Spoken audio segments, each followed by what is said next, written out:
Ang kwentong ito ay hango sa totoong buhay. Karanasan ito ni Eric. Taong 1959, Aroroy, Masbate.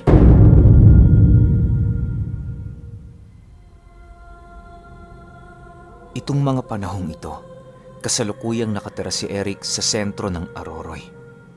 Kagaya ng karamihan, meron silang isang maliit na tindahan sa lugar na siyang nagbibigay ng pangangailangan ng kanilang pamilya.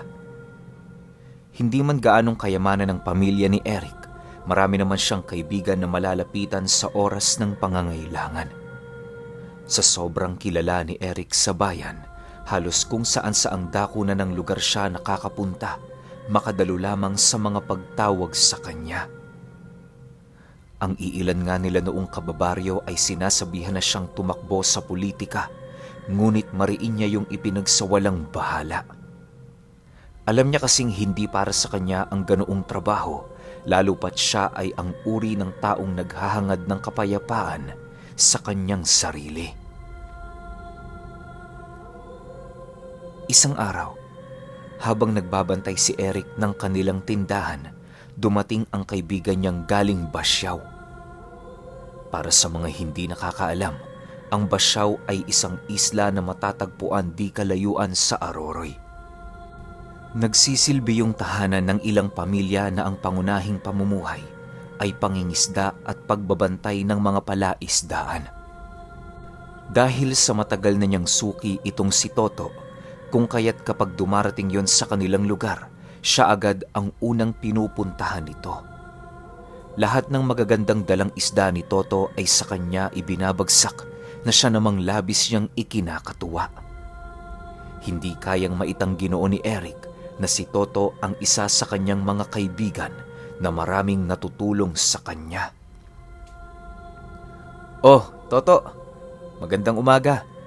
Himala, hindi mo yata kasama ang asawa mo." Masayang bungad ni Eric sa kanyang kaibigan. "Hindi ko yun sinama, Rick. Alam mo naman, kapapanganak lang niya eh. Siya nga pala, may mga dala akong bangus dito. Baka matipuhan mo. Magdadalawang kilo din ang bawat isa sa mga ito." Sagot naman ni Toto habang iniaabot sa kanya ang daladala nitong balde na merong lamang bangus. Nang marinig ni Eric ang sinabi nito, dali-dali naman niyang iniabot kay Toto ang balding naglalaman ng mga isda.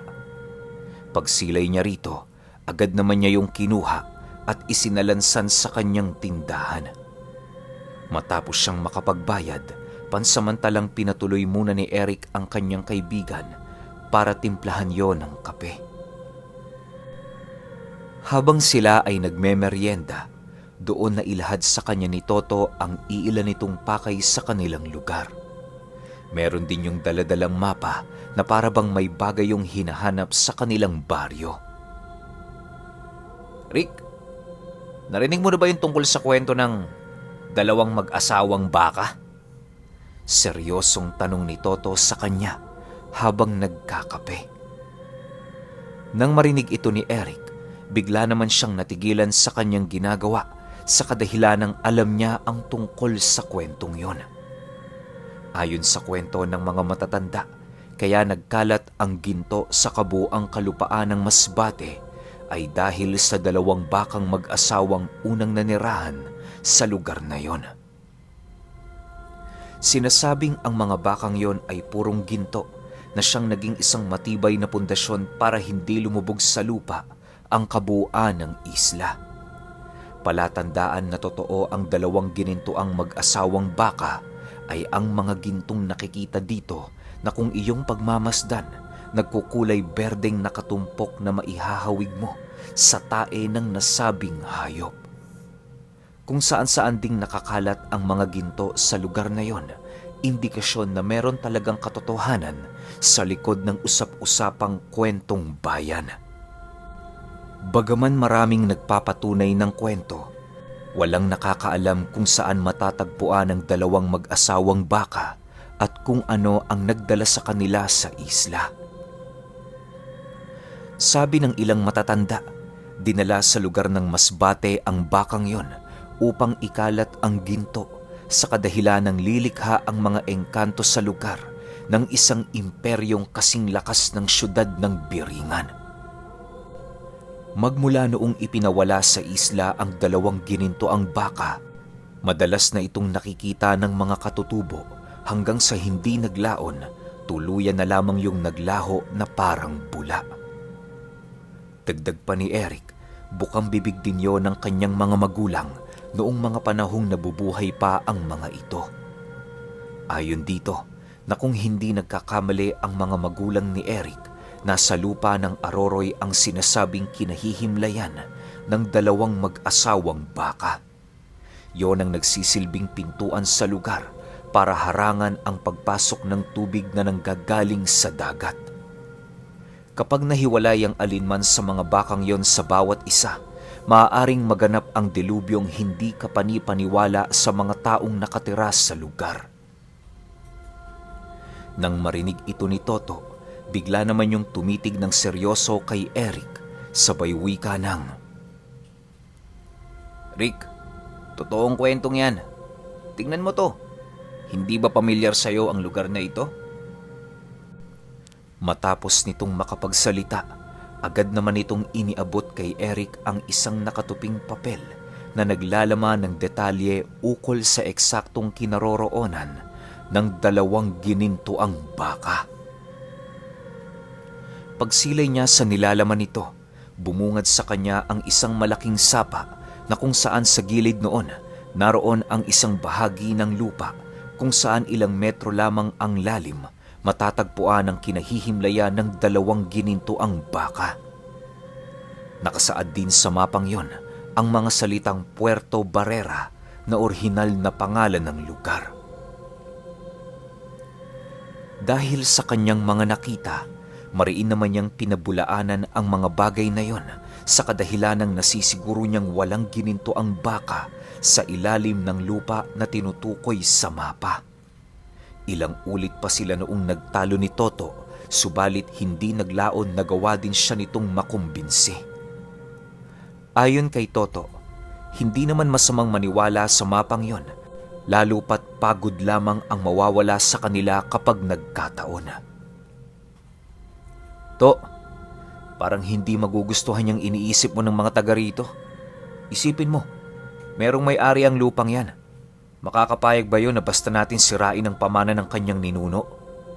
Nabalitaan ko pa naman, mapusok ang nagmamay-ari ng lupang yan." Wika ni Eric matapos niyang sumang-ayon sa nais ng kanyang kaibigan. Nang marinig ito ni Toto, inilahad nito sa kanya na wala siyang dapat ipag-alala sa may-ari ng lupa.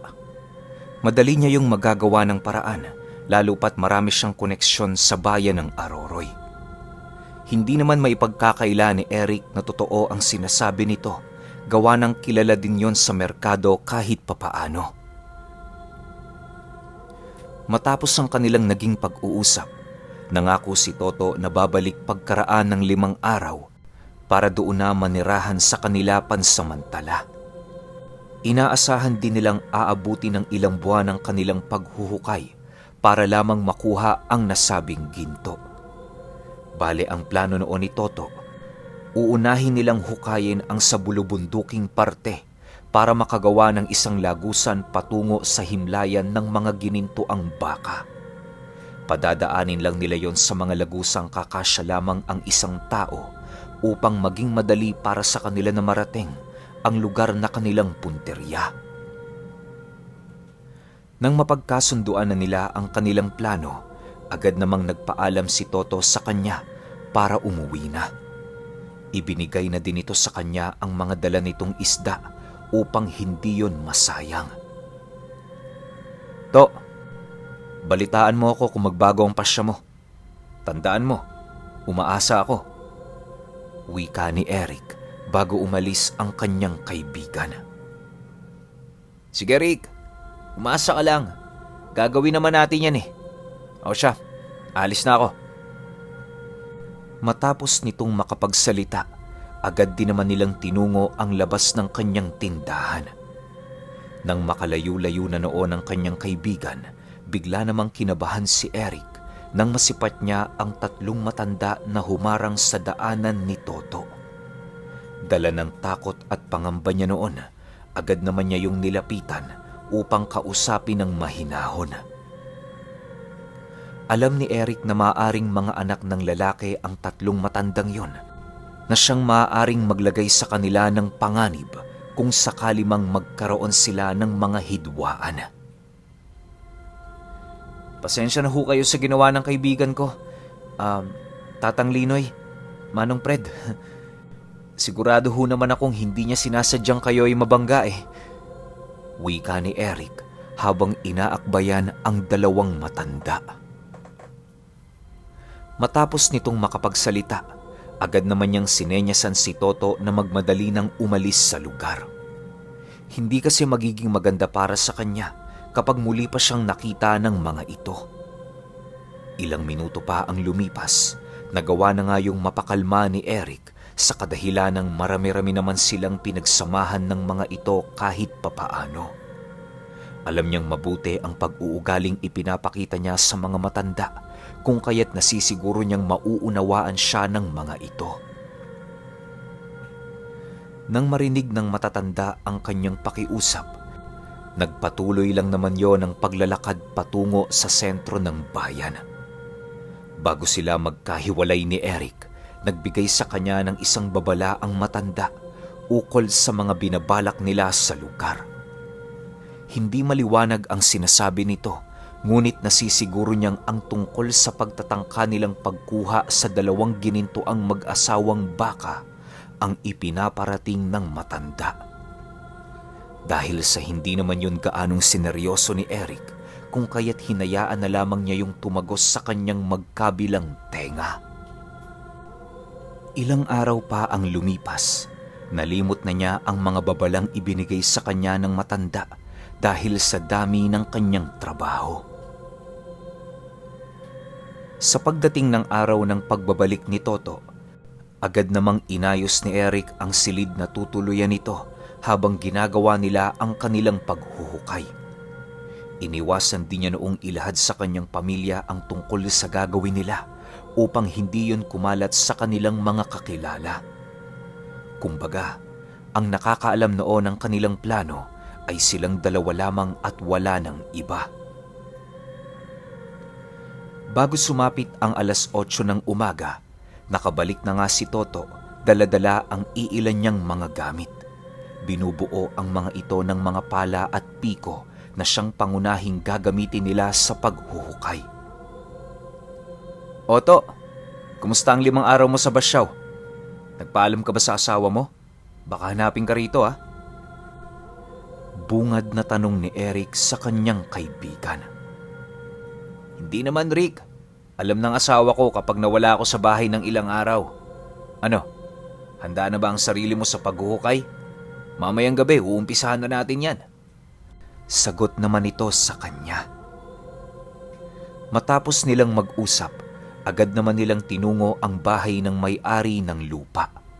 Sa pagdating nila sa lugar, bigla namang napaisip si Eric sa kadahilan ng walang umako sa lupang kanilang ipinaalam na tatabasin. Ayon sa mga taong kanilang pinuntahan, matagal nang wala sa Aroroy ang may-ari ng lupang yon, gawa nang nagtatrabaho ito sa ibang lugar. Nang marinig ito nila Eric, yun na ang naging hudyat para sa kanila para mapasok ang punterya nilang lugar nang walang nakakatunog. Sa pagsapit ng gabi, bago pa man pumatak ang 7:00, narating na nila ang paanan ng isang bukirin kung saan doon nila uumpisahan ang paghuhukay. Kampante naman silang maghukay doon sa kadahilan ng napakadilim ng paligid at wala doong taong nagagawi sa mga ganoong oras. Habang abala sila sa pagbubungkal ng lupa, hindi naman mapigilang kabahan ni Eric gawa ng pakiramdam niya may mga matang nagmamasid sa kanila. Hindi naman niya yon ninais pang ipagtapat sa kanyang kaibigan dahil maaaring dala lamang yon ng kanyang kaba. Sa ilang araw nilang paghuhukay, ni isa sa mga kababaryo ni Eric walang nakakapansin sa kanilang ginagawa. Nagpatuloy ang kanilang sikretong paghuhukay sa loob ng isang buwan hanggang sa marating ang lugar na pinaghihinalaan nilang himlayan ng 2 mag-asawang baka. Habang lumalalim ang kanilang paghuhukay, napapansin nilang nagkukulay berde na ang lupa, indikasyon na marami ng ginto doon. Bagaman kung iisipin, hindi na nila kailangan pang hanapin ang mga baka dahil sa ginto nilang nakikita, ipinagpatuloy pa rin ni Toto ang kanilang misyon na para bang walang ginto sa lugar na yon ang maaaring makapagbabago ng kanilang pasya. Ayon kay Toto, lahat ng ginto sa lugar, pagmamay-ari ng mga engkanto maliban sa 2 mag-asawang gintong baka. Labis itong naniniwala na yun lamang ang walang dalang sumpa sapagkat banal ang bawat gintong balat nitong tinataglay. Rick, iwasan mong kumuha ng mga ginto dyan. Tandaan mo, hindi atin yan. Wala tayong karapatan na magnakaw sa lugar na to. Wika ni Toto habang patuloy itong nagbubungkal papailalim.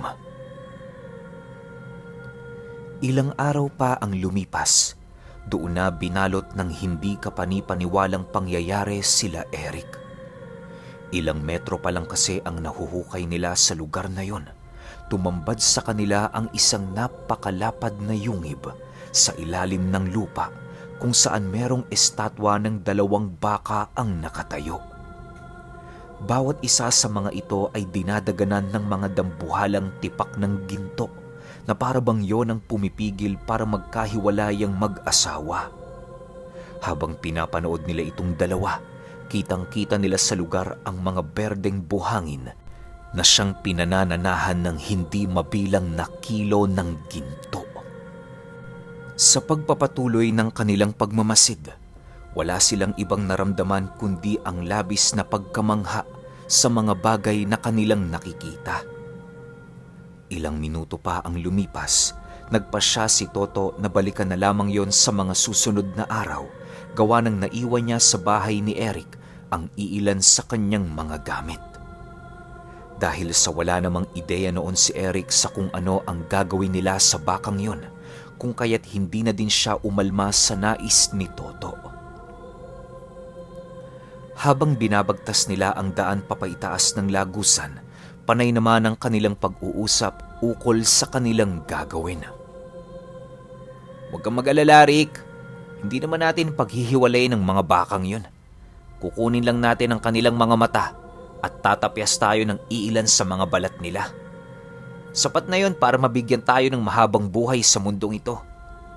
Pangako, Rick, lahat ng makukuha natin, paghahatian natin ng patas para wala tayong samaan ng loob. Saka ko nasasabihin sa'yo kung para saan ang mga mata at balat ng mga nilalang na yon. Sagot naman ni Toto sa kanyang mga tanong. Nang marinig ito ni Eric, hindi na siya noon sumagot sa kadahilan ng ramdam na ramdam niya, ang pagsikip ng hangin sa dibdib niya.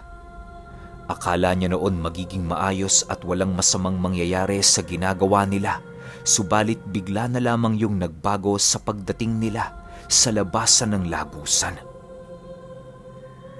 Ilang minuto pa ang lumipas, kitang-kita na niya noon ang labasan. Nagmamadali na siya noong umakyat sa kadahilan ng inaakala niyang kanina pa siyang hinihintay ni Toto. Ngunit pag-ahon niya sa lugar na yon, agad naman siyang binalot ng takot nang maramdaman niya ang pagtalukbong sa kanya ng isang supot at mabilisang paghila sa kanya ng 2 tao. Dali-dali siya nitong kinaladkad papalayo sa lugar hanggang sa madapo na sila sa lugar na hindi pamilyar sa kanya. Ilang ulit man niya noong tanungin ng mga panauhing yon, hindi ito sumasagot na para bang wala itong naririnig. Maya-maya pa, bigla namang inialis ng mga ito ang talukbong na nakasuot sa kanilang mga ulo at doon tumambad sa kanya ang 3 matanda kasama ng mga anak nito.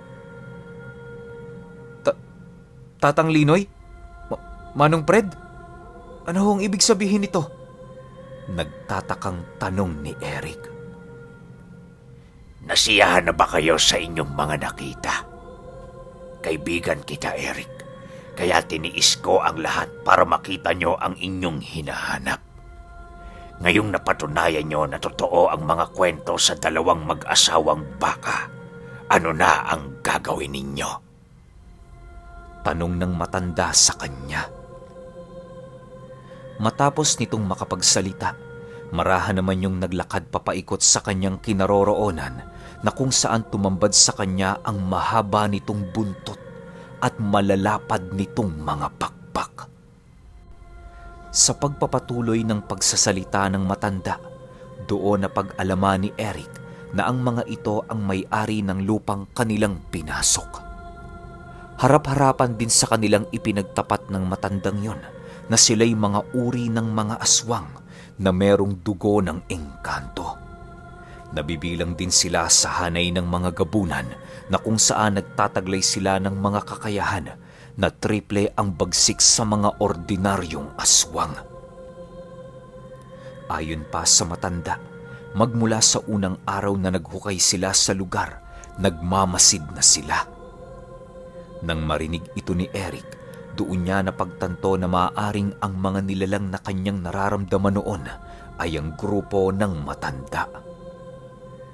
Ilang minuto pa ang lumipas, napansin niyang tinungo ng matanda ang kinaroroonan ni Toto, kung saan buong lakas niya yung inundaya ng saksak sa dibdib na siyang naging sanhi upang umagos ang napakaraming dugo nito sa lupa.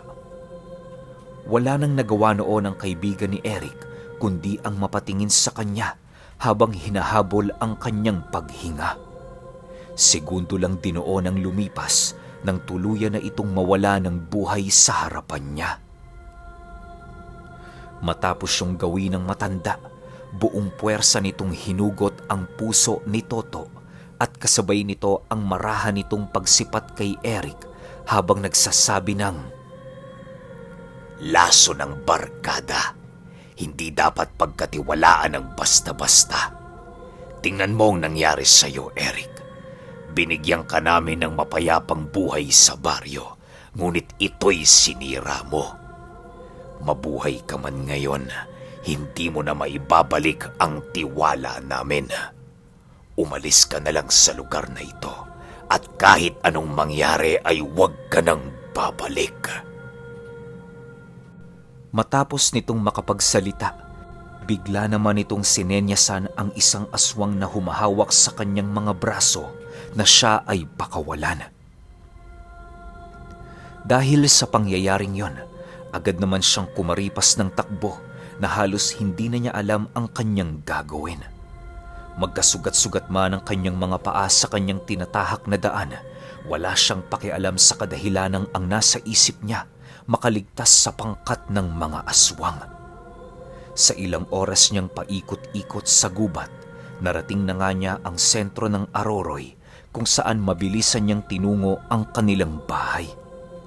Hindi pa man noon sumasapit ang bukang liwayway, inabisuhan na niya ang kanyang pamilya na sila ay tumungo sa lugar ng kanyang asawa. Yun na lamang kasi ang kanyang pagpipilian para hindi siya masundan ng angkan ng mga matatandang aswang. Dahil sa bibihira pa lamang ang sasakyan sa lugar na yon, kung kaya't ginamit na lamang nila ang kanilang mga alagang kalabaw para lisanin ang lugar. Malayo man ang kanilang pupuntahan, wala siyang magagawa sapagkat yon ang utos sa kanya ng mga aswang. Habang nasa kasagsagan sila ng paglalakbay, panay naman ang pagtatanong ng asawa ni Eric kung bakit siya biglang nagpasya na magbakasyon. Para hindi na magtanong ng kung ano-ano ang mga ito, inilahad na lamang niyang meron siyang nakaaway sa kanilang baryo na nagbabanta sa kanyang buhay. Mas mabuti nang magalit at ituring siya bilang basagulero ng kanyang asawa kesa naman mapaaga ang libing niya. Magmula noong umalis sila sa Aroroy, kailan may hindi na sila nakabalik sa dati nilang tahanan. Para maging maayos ang kanilang paglisan sa lugar, pinapunta doon ni Eric ang iilan sa kanyang mga kadugo, kung saan yon ang nagbenta ng kanilang pwesto. Sa ilang taong pananatili nila sa balud, ni isa sa kanyang mga kaibigan o kamag-anak, wala siyang pinagsabihan kung ano ang rason ng kanilang paglisan. Pagramdam niyang kukunin na siya ng Panginoon, doon pa lamang niya inilahad sa kanyang panganay ang totoong istorya ng kanilang pag-alis sa bayan ng Aroroy. Bagaman hindi kapani-paniwala para sa ibang tao ang kanyang istorya, patuloy pa rin itong ikinukwento ng kanyang anak sa mga taong nais makarinig ng kwento ni Eric noong minsan nilang hinanap ang mag-asawang baka.